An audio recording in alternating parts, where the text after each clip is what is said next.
Юлия Алифер. День Победы. Идут года, но кровоточат раны, врагами нанесенные в бою. Спасибо, дорогие ветераны, за молодость беспечную мою. За то, что не стреляют автоматы, что мины не взрывают тишину. Вы были молоды, ни в чем не виноваты, за что судьба вам уготовила войну. Чтоб дать нам право жить на этом свете, вы шли сражаться грудью на врага. Вас ждали дома мамы, жены, дети, храня тепло родного очага. За то, чтоб в небе звезды нам сияли, за то, чтоб на дворе цвела весна. Сражались вы и за ценой не постояли, но непомерно высока цена.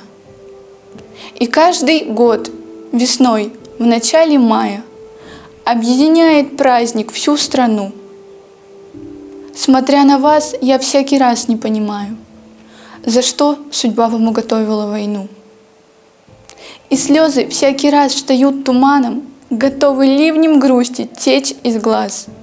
Спасибо, дорогие ветераны, вам всем, отдельно каждому из вас. Как кровь сияют красные тюльпаны, возложенные к вечному огню. Спасибо, дорогие ветераны, за молодость беспечную мою. Я никогда, поверьте, не устану за ваши подвиги вас всех благодарить. Спасибо, дорогие ветераны, за этот шанс под мирным небом жить.